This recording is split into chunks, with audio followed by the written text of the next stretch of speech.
Anyways, now let's get to the real feminism. There you go. Actually, I'll put you here. Luxemburg was also a feminist. She was a Marxist feminist. Anarcho-feminism, also cool.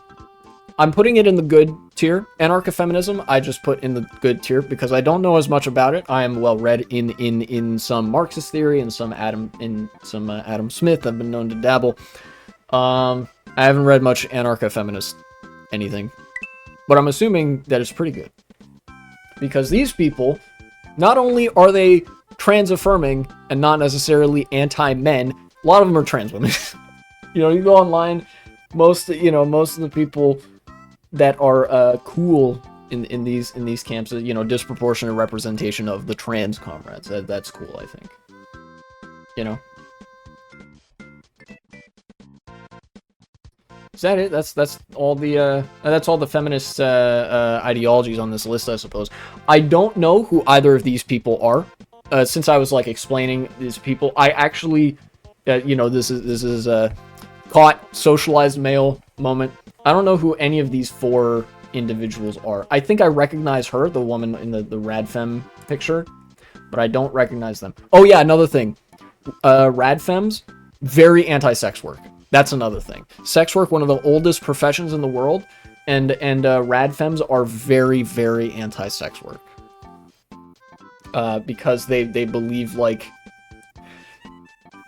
a lot of them will clothe it in the language of the exploitation of women, but frequently, like the conservative, they only use that as a front because they find the profession itself to be disgusting and degrading by nature, which it is not.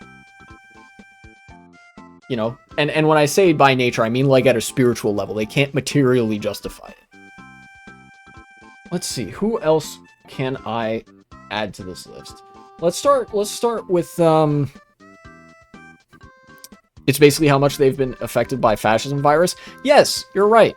This is basically like the fascist-o-meter. Least fascist, most fascist. And then here you have liberal and radical feminism, which you know, my Geiger counter does get activated. You know, there are some Hitler particles there. It's not, you know, well, at least for the liberal feminists, it's not an overwhelming amount. But, you know, you're starting to get into troublesome territory there, you know?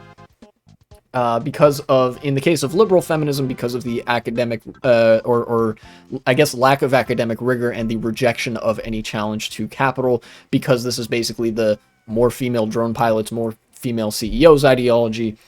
And then radical feminists, because, well, oftentimes they have literally coalition built with Nazis. I think a lot of people who are active online will know about the video of, what's her name? Posey Parker. Is that her name? I don't want to fucking smear anybody. Here, hold on.